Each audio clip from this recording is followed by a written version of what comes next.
За би Хинтээ аймгийн Мөрөн сумын 2 дугаар багийн малчин Батархын Чулуунбаатар гэдэг хүн байна. Тэгээд Хинтээ аймгийн хан Хинтээ морь тэмээ аялал хоршоо байгуулад одоо манайх 2 жилийн нүүрийг үзэж байна.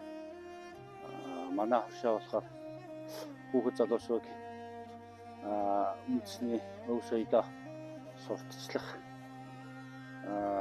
таниулах зорилготой бас үйл ажиллагаа явуулдаг. Тэгээ манай Хэдийн аймгийн 5 дугаар сургуульд манай хүүхдүүд сурдаг.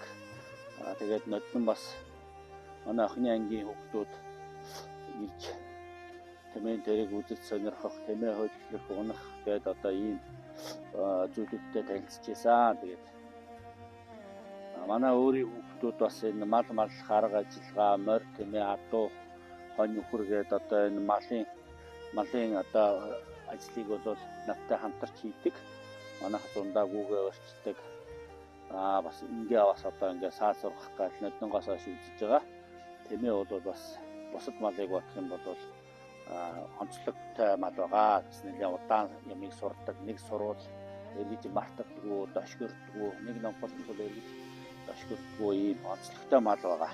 Тэгээд гадна дотны аялал жуулчлалыг хөгжүүлэхтэй холбогдуулаад манайх хан Хинтээ аймгийнхаа утгаалган дээр үйл ажиллагаа явуулдаг.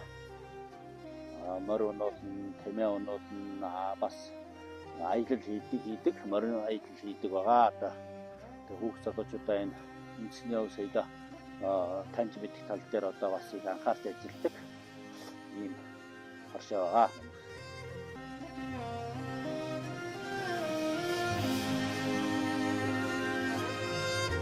Манай дундхүү сумын базар 5 дугаар сургуулийн сургууль цолцдог. Тэгээд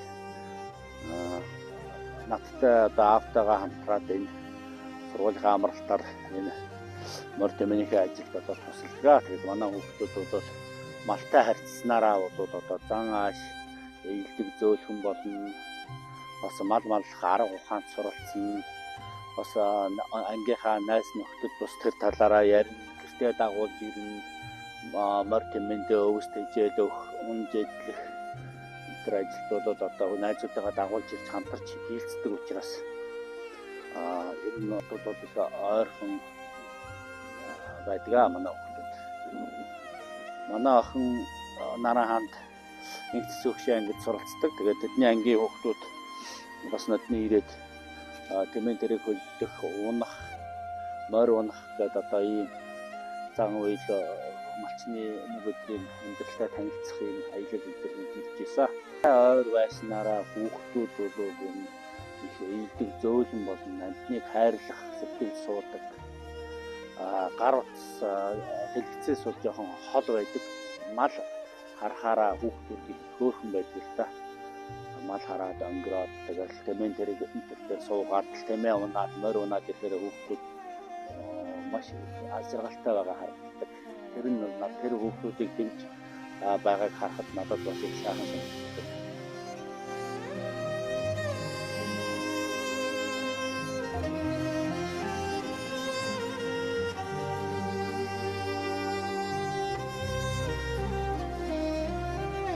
Тэгээд уламжлалт мал аж ахуйтайгаа ойр байна гэдэг бол хүүхдүүд бол цагийг үр бүтээлтэй өнгөрүүлдэг.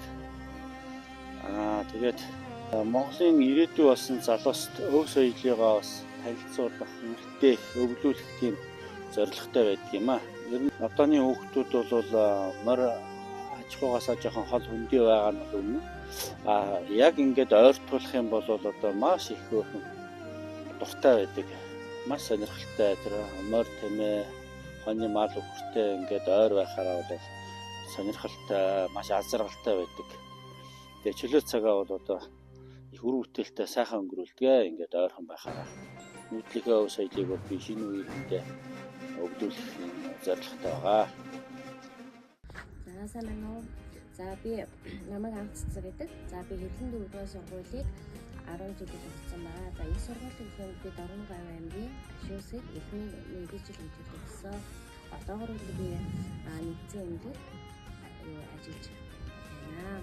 За ингээд манай 4 хүүхэд нэгдтэй 5 дугаар сургууль суралцдаг байгаа. 7 дугаар, 8 дугаар, 7 дугаар, 6 нэг гэсэн хүүхдүүд маань одоо энэ сургуульд суралцж байна. За тэгээд би бол хүүхдүүдтэйгээ яаж харилцдаг вэ гэх юм бол би ерөөсөө үе тэнгийн юм шиг харилцах дуртай. Эцэг их үүднээс илүүгээр найз нөхөд гэж харилцсан хүүхдүүд маань намайг нээлттэй, чөлөөтэй харилцдаг байгаа. За нэгдүгээр ангийнхаа хүүхдүүд бол би хичээлийн заахтаа ерөөсөө уурал загнахаасаа илүү найз нөхөд нь ингэж харьцуулах уу, тэгж харьцуулах уу гэж нам төвшөнд яг нэг төвшөнд нам дуугаад одоо хичээлийн зааж илүү ойлголцох талаар. За зуны энэ зун бид бүгдээрээ гашаантай хүүхдүүдтэйгээ нийлээд сахны шийд болон энэ сүдвчийг барьсан. За тэгээд энэний үр дүнд нь бол манай хүүхдүүд маань болохоор ерөөсөө хүүхдээ юу сурах гэсэн юм бэ гэвэл багаасаа ажлыг хий сурах, тэгээд арга ивэн олох, тэгээд чөлөө цагаар утас ухаасаа илүүгээр хоолсныхаа дараа манай хүүхдүүд болохоор сагсан даалгавар болох. Тэгээд ангиснэр болохоор хүүхдүүд маань спортод дуртай, бие бэлтгэл сайтай болсон гэж би ойлгож байгаа. За ингээд бид нар орон хэмжээний дараа болохоор хүүхдүүдтэйгээ нийлээд сагсаар тоглодог. За ангиснэр болохоор нөхөртөөгөө болон би ингээд ерөнхийдөө бүгдээрээ нийлж тоглодог. Ангиснэр болохоор бидний болохоор одоо хоорондоо нэг өвдөө байж гин хоёр гэх юм бол гэрийн гоё өөр эрэг дулаан өөр амьсгалыг өдөөж өгч байгаа юм.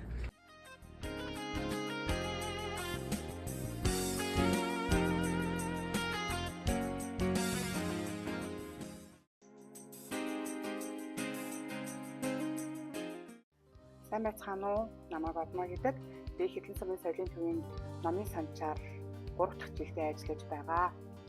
Манай охин одоо ирэх сарн Хэдэн 5 дугаар сургуулийн хонгор зур багштай 7Б ангийн сурагчаа. Би хүүхдээ ер нь бага наснаас нь ном туртай болгож өсгөхийг хичээсэн.